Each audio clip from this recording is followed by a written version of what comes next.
Network Initiative.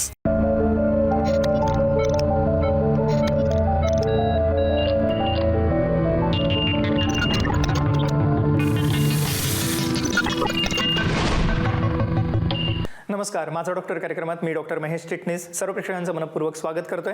आपल्याच्या कार्यक्रमाचा विषय आहे तो आहे प्रोस्टेट कॅन्सरवरती असणारे आधुनिक उपचार आणि याविषयी चर्चा करण्यासाठी प्रख्यात ऑन्को सर्जन असणारे आणि रोबोटिक सर्जन असणारे डॉक्टर अश्विन तामनकर सर आपल्याच्या कार्यक्रमात सहभागी झालेत. तुम्ही आपली सर्व ओळख करून देतोय डॉक्टर अश्विन तामनकर सरांची. नमस्कार sir. Thank you. Doctor Ashwin Tamankar सरांचं व्यक्तिमत्व केवळ भारतातच नव्हे तर आंतरराष्ट्रीय स्तरावरती प्रख्यात आहे. मला आवर्जून सांगायचं वाटतं की त्यांनी MS आणि त्यानंतर MCH ही युरोलॉजीमधली पदवी सायन हॉस्पिटल मुंबई या ठिकाणून संपादन केली आणि त्यानंतर खास करून ऑन्को युरोलॉजीमधलं प्रगत प्रशिक्षण त्यांनी टाटा हॉस्पिटल या ठिकाणून संपादन केलं. पण याच ठिकाणी ते थांबले नाहीत, तर खास करून ऑन्को युरोलॉजीमधलं पुढचं प्रगत प्रशिक्षण घेण्यासाठी त्यांनी इंग्लंडला प्रयाण केलं. या ठिकाणी royal college of surgeons UK या ठिकाणी राहून त्यांनी ह्या विषयातलं प्रगत प्रशिक्षण घेतलंच, पण विशेष करून रोबोटिक सर्जरीमध्ये या ठिकाणी त्यांनी विशेष प्रावीण्य मिळवलेलं आहे. ह्या पुढे जाऊन मला आवर्जून सांगायचं वाटतं की ह्या सर्व प्रशिक्षणाचा लाभ हा भारतातील रुग्णांना व्हायसाठी ते भारतात परतले आणि सध्या विशेष करून ते अपोलो हॉस्पिटल आणि Apollo cancer centre Navi Mumbai या ठिकाणी कार्यरत आहेत. डॉक्टर अश्विन तामनकर यांनी ऑन्को युरोलॉजीच्या क्षेत्रात केलेल्या कामगिरीबद्दल त्यांना विविध प्रकारचे मानसन्मान मिळालेले आहेत, पण त्यातले काही महत्त्वाचे सन्मान मला जरूर या ठिकाणी सांगायचे वाटतात. त्यामध्ये विशेष करून सलग 4 वर्ष त्यांना युरोलॉजी सोसायटी ऑफ इंडियातर्फे नॅशनल प्राइज देऊन सन्मानित करण्यात आलं होतं. या व्यतिरिक्तही त्यांना विविध प्रकारचे राष्ट्रीय आंतरराष्ट्रीय सन्मान मिळालेले आहेत, पण त्यांचे ह्या व्यतिरिक्त जागतिक स्तरावरती शोधनिबंध प्रसिद्ध पावलेले आहेत आणि विशेष करून युरोलॉजीच्या पुस्तकामध्ये 10 चॅप्टर त्यांचे पब्लिश झालेले आहेत. मला आवर्जून सांगायचं वाटतं की त्यांच्या मार्गदर्शनाखाली अनेक डॉक्टर्स आज प्रशिक्षण घेत आहेत. अर्थातच आजच्या कार्यक्रमामध्ये विशेष करून आपल्याला ते प्रोस्टेट कॅन्सरविषयी मार्गदर्शन करणार आहेत. हा महिना नोव्हेंबर महिना खास करून प्रोस्टेट कॅन्सर अवेअरनेस मंथ म्हणून साजरा केला जातो आणि त्या निमित्तानेच आजचाही जनजागृतीपर कार्यक्रम आहे. तर आपल्याला ह्याविषयी अधिक मार्गदर्शन हवं असेल तर जरूर आपण कॉल करू शकता पुढील नंबरवरती. संपर्कासाठी स्क्रीनवरती आपण नंबर बघत आहात ते यूरो ऑन्कोलॉजी विषयाचे हेल्पलाईन नंबर आहेत आणि ह्या सर्व असणाऱ्या उपचारांचा लाभ घेऊ शकता. सर, ह्या कार्यक्रमाच्या अनुषंगाने मला आपल्याला पहिला प्रश्न हा विचारावा वाटतं की यूरो ऑन्कोलॉजी हे आमच्या प्रेक्षकांसाठी एक नाविन्यपूर्ण असं क्षेत्र आहे असं म्हणायला हरकत नाही. आपण युरोलॉजिस्ट आहातच, म्हणजे किडनी, ब्लॅडर ह्या गोष्टींशी आपण नेहमी निगडीत असणाऱ्या गोष्टींवरती उपचार करत असता. यूरो ऑन्कोलॉजीमध्ये काय वैशिष्ट्यपूर्ण उपचार येतात किंवा कोणत्या प्रकारचे आजार, कोणत्या प्रकारचे पेशंट आपण बघता, काय सांगता येईल? सो यूरो ऑन्कॉलॉजी हे युरोलॉजी नंतरचं सब स्पेशलायझेशन आहे. So basically sub super specialisation I will say. ह्याच्यामध्ये आम्ही डेडिकेटेड कॅन्सरचा फोकस ठेवतो युरोलॉजीतल्या कॅन्सर्सना. सो 5 ते 6 डेडिकेटेड कॅन्सर्स और dedicated organs, kidney, urinary bladder, prostate, ureter, male genital organs and adrenal. So testicle, penis and adrenal organs. एवढ्या 5 ते 6 कॅन्सर्सचे dedicated treatment and that's a niche area of expertise and focus. त्याच्यामध्ये आम्ही फक्त आणि फक्त तेवढ्या सर्जरीज आणि रोबोटिक सर्जरीचा अमाल्गमेशन करतो for the best possible outcomes. So ह्याच्यामध्ये जनरली नॉन कॅन्सर्स युरोलॉजीचा जास्त इंटरफरन्स येत नाही. येस, आपण हे आता जाणून घेतलं डॉक्टर अश्विन तामनकर सरांकडनं की खास करून किडनी, युरेटर, ब्लॅडर म्हणजेच मूत्रपिंड झालं, मूत्रवाह नलिका झाल्या, मूत्राशय ज्याला ब्लॅडर म्हटलं जातं, आणि त्याचप्रमाणे प्रोस्टेट ग्रंथीचे जे आजार आहेत विशेष करून ह्यांच्याशी निगडीत ज्या समस्या आहेत, तर ह्याविषयीचे अधिक मार्गदर्शन आपल्याला हवं असेल तर जरूर आपण कॉल करू शकता पुढील नंबरवरती. संपर्कासाठी जे स्क्रीनवरती आपण नंबर बघत आहात हे यूरो ऑन्कोलॉजीचे हेल्पलाईन नंबर आहेत. ह्यावरती आपण फोन करू शकता, अपॉइंटमेंट घेऊ शकता आणि ह्याविषयी कोणतीही समस्या आपल्याला असो, उपचारांविषयी मार्गदर्शन हवं असो तर आपण जरूर ह्या नंबरवरती कॉल करू शकता. सर, अर्थातच कार्यक्रमामध्ये आपण आज प्रोस्टेट विषयी जास्त करून मार्गदर्शन घेणार आहोत, तर आम्हाला सुरुवातीला प्रोस्टेट आणि प्रोस्टेट कॅन्सर विषयी सांगा, काय सांगता येईल? सो प्रॉस्टेट ही एक ग्रंथी असते वॉलनटच्या शेपची, ब्लॅडरच्या खाली साधारणतः लोकेटेड असते. सो ब्लॅडर, प्रॉस्टेट आणि तिथून लघवीचा रस्ता हा बाहेर येतो. ती फक्त पुरुषांमध्ये असते. त्याचं मेन फंक्शन असतं ते रिप्रोडक्शनसाठी असतं आणि आफ्टर सर्टन एज ग्रुप म्हणजे 40 ते 50 नंतर त्याचा साईज वाढतो आणि ultimately because of the increase in the size थोडासा न्यूसन्स वाढतो, युरिनचे ऑब्स्ट्रक्टिव्ह सिम्पटम्स येतात. कारण प्रॉस्टेट ही युरेथ्राला 4 बाजूनी वेढून असते, त्यामुळे साईज वाढल्यामुळे युरेथ्रावर दबाव येतो आणि युरिनचे सिम्पटम्स, रात्री उठणे, दिवसा वारंवार जाणे किंवा इन्फेक्शन्स होणे आणि लघवीला पास करण्यासाठी डिफिकल्टी होणे अशी सिम्पटम्स येत राहतात. ह्याच्यामध्ये कुठल्याही कॅन्सरची लागण होणे याला प्रॉस्टेट कॅन्सर आपण म्हणतो. इन जनरल हा बराच कॉमन कॅन्सर आहे. एक्झॅक्टली स्टॅटिस्टिक्स सांगायचं झालं तर हा पुरुषांमधला 2nd मोस्ट कॉमन कॅन्सर आहे. रफली अक्रॉस द ग्लोब स्टॅटिस्टिक्स बघितले तर 14.6% इज फॉर लंग कॅन्सर आणि आपल्याकडे 14.3% आहे प्रॉस्टेट कॅन्सर. इंडियामध्ये पण ऑब्व्हियसली सिमिलर प्रेझेंटेशन्स असतात.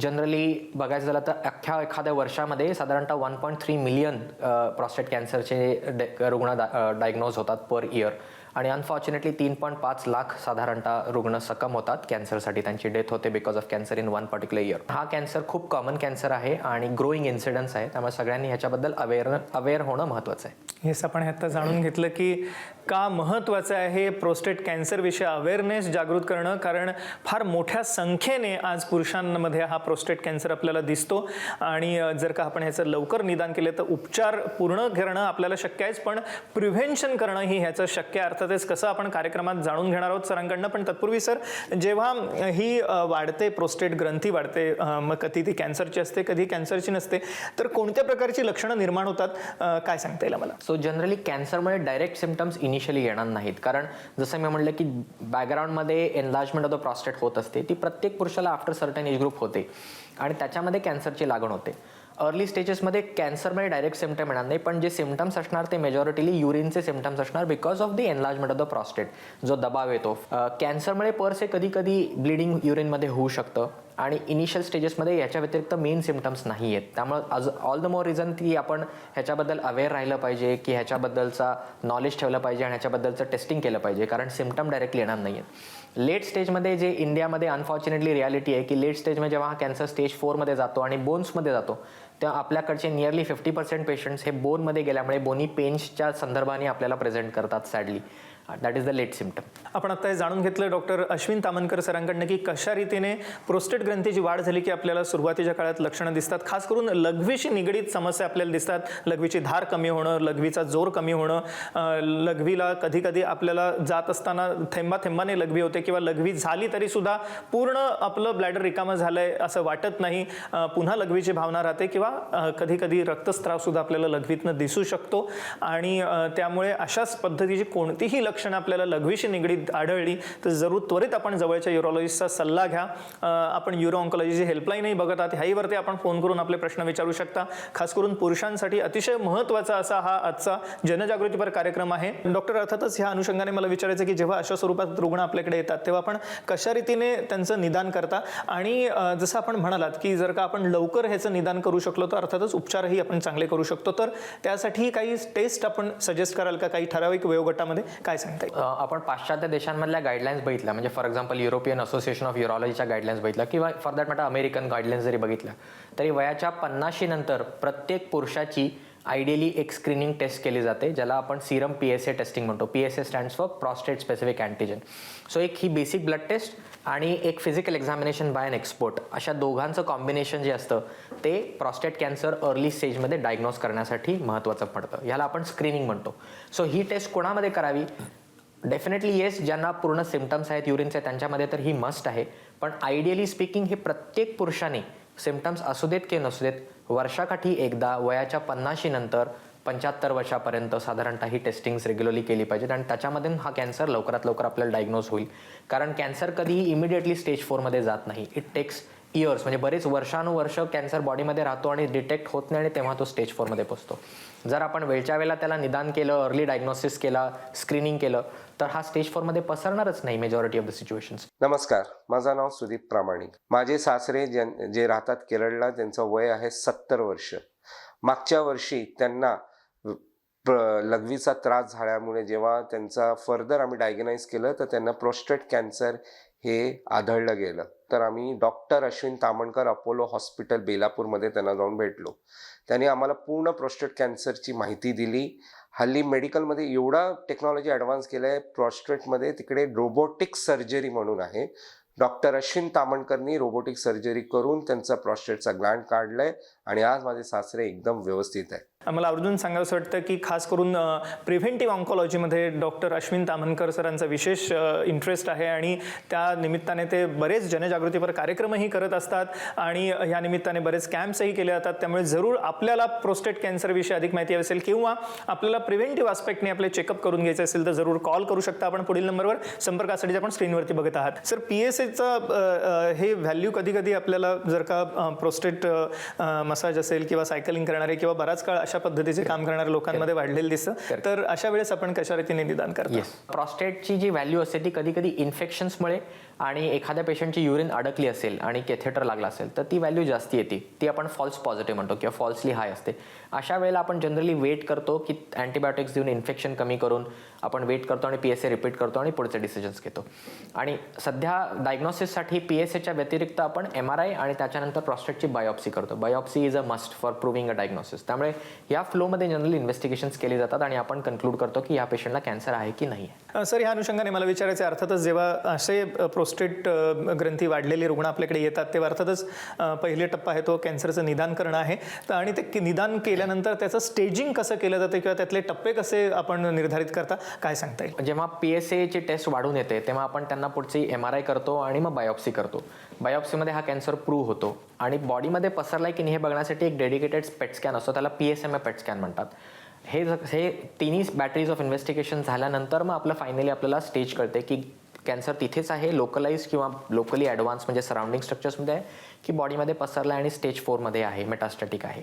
आणि त्यानुसार मग आपण पुढच्या थेरपीज त्यांच्या करतो. आणि मला आवर्जून सर्व प्रेक्षकांना सांगायचं की आता प्रोस्टेट कॅन्सरसाठी सर्वोत्तम स्वरूपाचे उपचार उपलब्ध झालेले आहेत. आपल्याला याविषयी अधिक मार्गदर्शन हवं असेल तर जरूर आपण कॉल करू शकता पुढील नंबरवरती. हे यूरो ऑन्कॉलॉजीचे हेल्पलाईन नंबर आहेत, ह्याच्यावर आपण फोन करू शकता, अपॉइंटमेंट घेऊ शकता आणि ह्या सर्व असणाऱ्या उपचारांचा लाभही घेऊ शकता. सर, आपण अर्थातच आता निदानाविषयी बोललोच, काय काय उपचार आता प्रोस्टेट कॅन्सरसाठी उपलब्ध झालेले आहेत स्टेज वाईज, काय सांगता येईल आम्हाला? सो इनिशियल स्टेजेसमध्ये जेव्हा आपण प्रायमरी ट्रीटमेंट क्युरेटिव्ह इंटेन्शननी जेव्हा करतो त्याच्यामध्ये मोठे मोठे आपल्याकडे 2 ऑप्शन्स असतात. एक म्हणजे सर्जरी करून पूर्णच्या पूर्ण प्रॉस्टेट रिमूव्ह करायची, त्याला आपण रॅडिकल प्रॉस्टेटेक्टमी म्हणतो.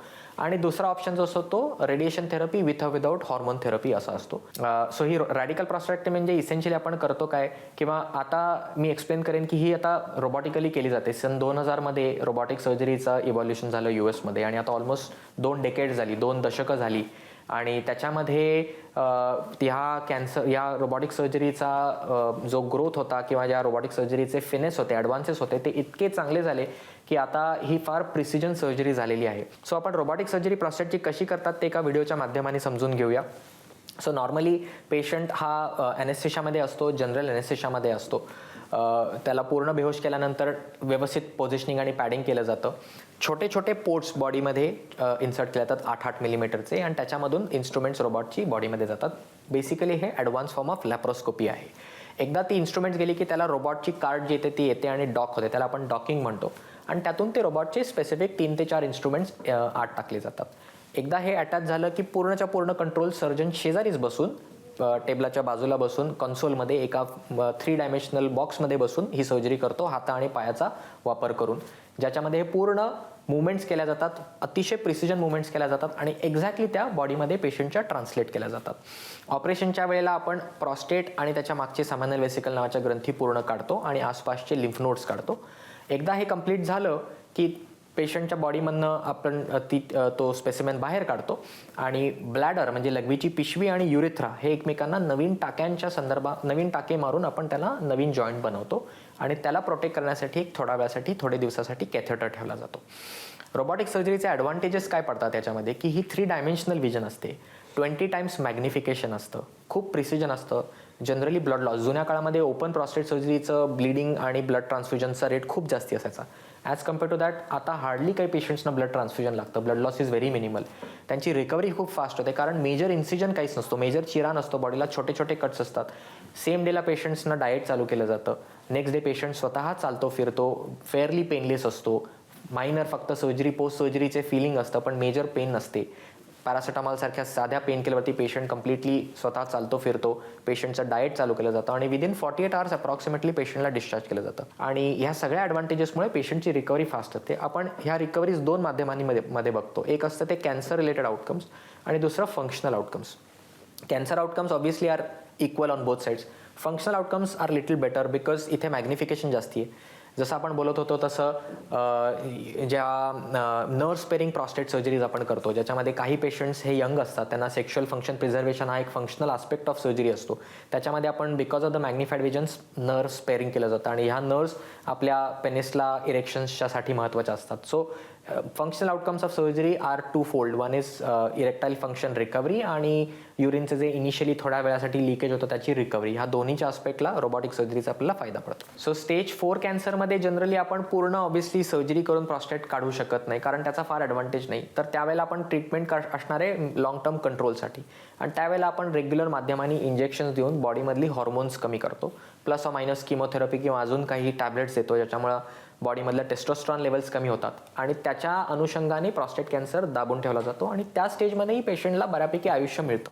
एक अमूल्य विवेचन केलं आपल्याला आता डॉक्टर अश्विन तामनकर सरांनी की कशा रीतीने रोबोटिक सर्जरीमुळे आता एक वैद्यकीय क्रांती झालेली आहे असं म्हणायला हरकत नाही प्रोस्टेट कॅन्सरच्या उपचारांमध्ये. विशेष करून मला आवर्जून सांगावं वाटतं की आपल्याला प्रोस्टेट कॅन्सरशी निगडीत कोणती समस्या असो किंवा युरो ऑन्कॉलॉजीशी निगडीत कोणती समस्या असो, ज्यामध्ये किडनी कॅन्सर आहेत, ब्लॅडर कॅन्सर आहेत, पेनाइल कॅन्सर आहेत किंवा इतर ॲड्रेनल ग्लँडचे कॅन्सर आहेत, तर ह्या सगळ्या संबंधित आपल्याला उपचार उपलब्ध आहेत. विशेष करून अपोलो हॉस्पिटल आणि अपोलो कॅन्सर सेंटर या ठिकाणी डॉक्टर अश्विन तामनकर सरांच्या मार्गदर्शनाखाली फक्त या उपचारांचा लाभ घेण्यासाठी आपल्याला कॉल करायचा पुढील नंबरवर, संपर्कासाठी आपण स्क्रीनवरती बघत आहात. सर, ह्या अनुषंगाने अर्थातच आपण उपचारांविषयी आम्हाला मार्गदर्शन केलंच, पण प्रोस्टेट कॅन्सरला प्रतिबंध करायचा असेल तर आज काय करणं आवश्यक आहे आणि हा अनुवंशिक असतो का, काय सांगता येईल? अनुवंशिकता प्रॉस्टेट कॅन्सरमध्ये हे नवीन रिसर्चचा भाग आहे.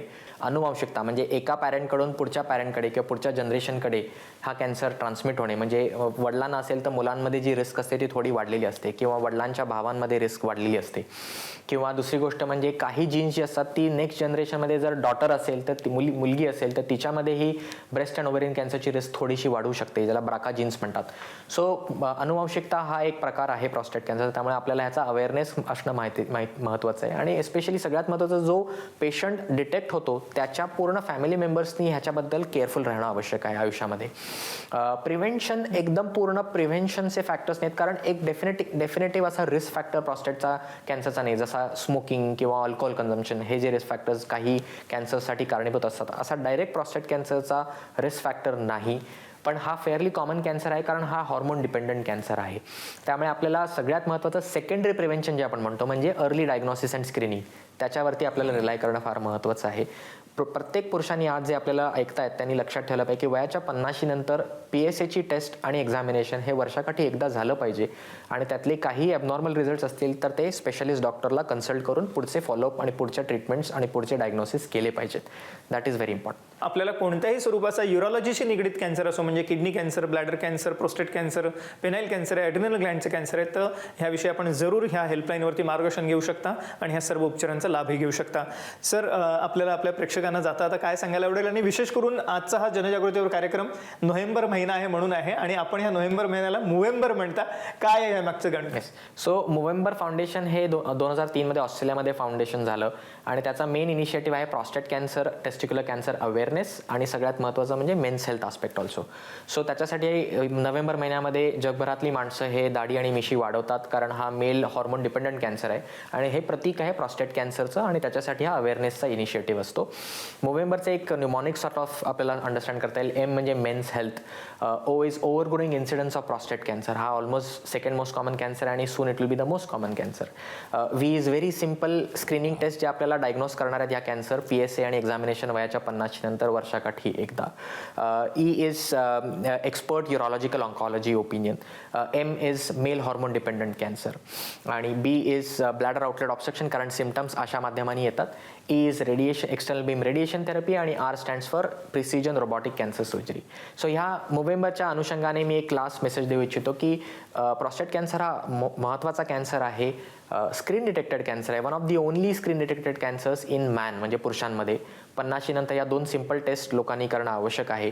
ओव्हरऑल फिटनेस फार महत्त्वाचं आहे. कुठले इन जनरल कॅन्सर्स फिटनेस जर व्यवस्थित बाळगला, एक्सरसाइज केले, व्यसनं कमी केली तर कुठल्याही कॅन्सरचं इन्सिडन्स आणि प्रपोर्शन कमी होतं. योग्य वेळेला योग्य तपासण्या करा. आपली 50 नंतरची PSAची टेस्टिंग रेग्युलरली करून घ्या. डॉक्टरांचा सल्ला घ्या, आणि चांगली लाईफस्टाईल बाळगणे हे सगळ्यांचं आपलं प्रायमरी कर्तव्य आहे. एक मोलाचा संदेश दिला आपल्याला आता डॉक्टर अश्विन तामनकर सरांनी की आपण जरूर त्यामुळे चांगली लाईफस्टाईल, चांगली जीवनशैली बाळगणं हे आहेच प्रत्येकाचं कर्तव्य, पण त्याच अनुषंगाने वयाच्या 50 नंतर प्रत्येक पुरुषांनी PSAची टेस्ट दरवर्षी एकदा जरूर करून घ्या.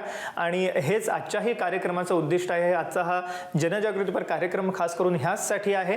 आणि ह्या व्यतिरिक्त पुढे जाऊन आपल्याला कोणत्याही स्वरूपाची लघवीशी निगडीत समस्या असेल तर त्वरित जवळच्या डॉक्टरांचा सल्ला घ्याच. पण जी आपण हेल्पलाईन स्क्रीनवरती बघतात ही युरो ऑन्कॉलॉजी जी हेल्पलाईन आहे, आपल्याला किडनी कॅन्सर असो, ब्लॅडर कॅन्सर असो, प्रोस्टेट कॅन्सर असो किंवा ॲड्रिनल ग्लँडचे कॅन्सर आहेत, कोणत्याही युरोलॉजीशी निगडीत कॅन्सर असो त्यांच्यासाठी ही हेल्पलाईन जरूर आहे. ह्याच्यावरती आपण फोन करू शकता, अपॉइंटमेंट घेऊ शकता आणि हा सर्व उपचारांचा लाभ घेऊ शकता. सर, आपण आमच्या आजच्या कार्यक्रमात सहभागी झालात आणि अमूल्य मार्गदर्शनाचा प्रश्न केलं त्याबद्दल मनपूर्वक आभार. धन्यवाद.